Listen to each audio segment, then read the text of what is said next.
All right, guys, this is the last one I want to talk about in this series about man to man talking about our feelings. And when I talk about feelings, I'm talking specifically about the emotion, the vibrations that happen in our body, the chemicals that are released in our brain that do affect our actions. In case you haven't seen the other videos, I'm going to repeat this.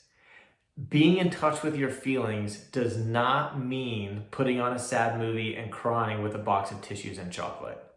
There are more feelings than just sadness. You can feel courageous, you can feel fear, you can feel empowered, you can feel rejection, you can feel awkward, you can feel confused, you can feel curious. It doesn't have to be sadness, which is just the only real emotion that we ever associate with something like feeling your feelings.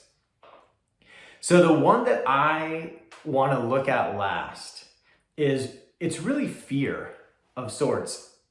Biblically, it would also be considered idolatry, but in my image of myself and my identity of myself as the man who is the provider, simultaneously building a business where I have a wife, I have a 16-year-old daughter looking at going to college, and I've got one on the way, a newborn baby that's going to come into this world. And I'm looking at the amount of money, the revenue that's coming into my house. It causes worry. It does. It stirs something in me that's fear on default. When I'm not specifically trying to execute the skills I know, I feel fear. And that fear, I don't like it for two reasons. One, I don't like the way I show up in fear, worry, anxiety, whatever you want to call it. But also, it's that idolatry aspect that I take great pride in being a man who trusts in God. That belief, faith, trust, they're all the same thing. And they're not something that is produced by evidence. Someone's like, why do you believe in Jesus? I don't start saying, well, he did this miracle and that miracle, and he said this on this day, and he showed up in my life in this way. No, it's, I choose to. Period. End of story. I like being a guy who shows up in this world, who honors Jesus Christ by saying, without enough evidence to manufacture automatic proof of you, I choose to trust you. And so I know when that worry shows up, when I feel that in the pit of my stomach is where I notice that one, I'm not really trusting him. And so I'm not living out the faith I profess. So for those two reasons, one, I don't like the way I show up, and the other, I don't like how that's indicative of what's really going on with my relationship with the Lord. I don't like showing up in that worry when that comes up. Now, the way I usually spot it first is I try to outwork my worry, is what I've noticed. I put my faith, my trust in my own performance, in my ability to work hard. I can grind harder than anybody, so I'm going to be okay. I even remember one time looking at two different investment possibilities. One was stocks and the other was a real estate that could be rented out. And I was like, oh, well, of course I prefer the real estate.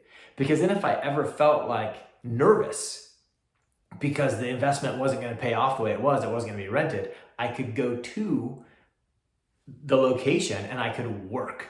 I could outwork my worry. Whereas stock, I just have to twiddle my thumbs and hope, cross my fingers. Man, I hope that something happens. I didn't like that. And so I was like, yeah, I definitely want to invest in more in real estate.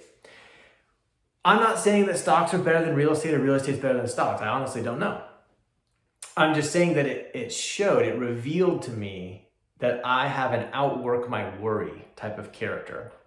Now, the alternative to this is to courageously choose peace, to courageously choose time with family, to courageously choose the life that I want to live.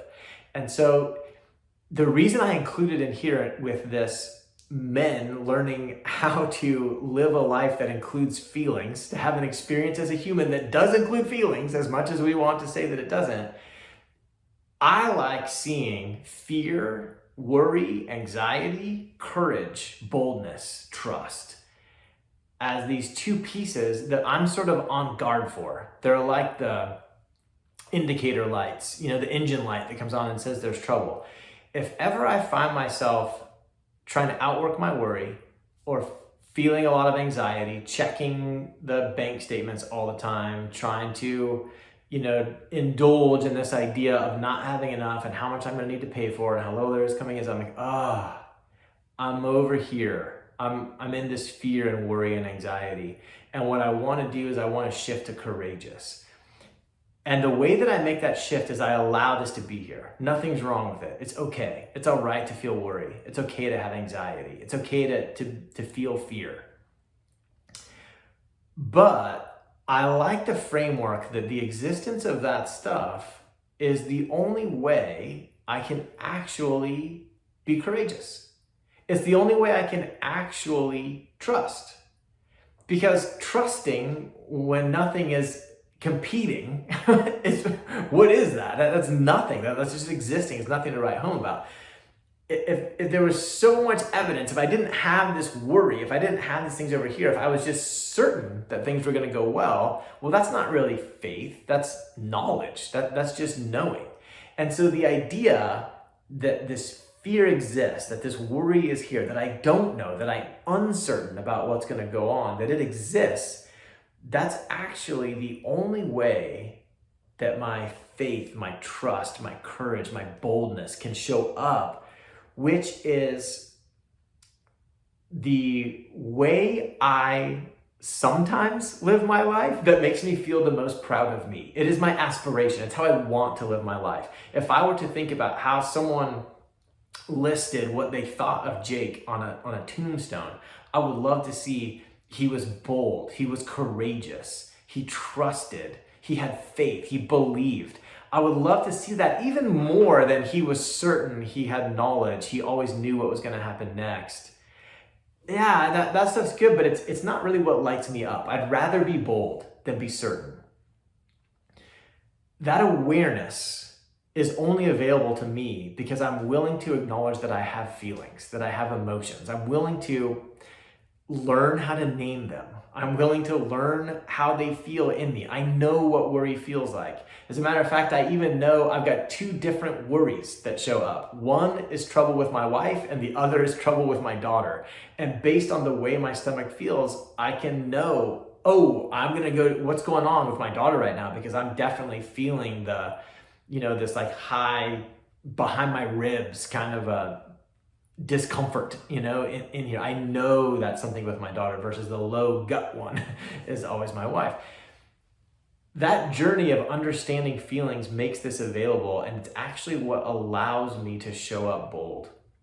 Because now when I'm good at seeing the indicator light, when I'm not trying to pretend there is no indicator light, when I'm not trying to just put tape over the indicator light and pretend that everything's right with the engine. No, I'm willing to look at it and I understand how to turn the dials on this dynamic between what I think, what I feel, and how I show up so that I can show up the best way that I can. And that's what I love teaching people the most. It is my favorite part of this business, to take someone who, like me, is a confessions of a recovering performer, right? Someone who used to try to outwork their worry and show them that there's another way, that you can courageously choose peace. You can courageously choose to trust Jesus when he says, I have overcome the world.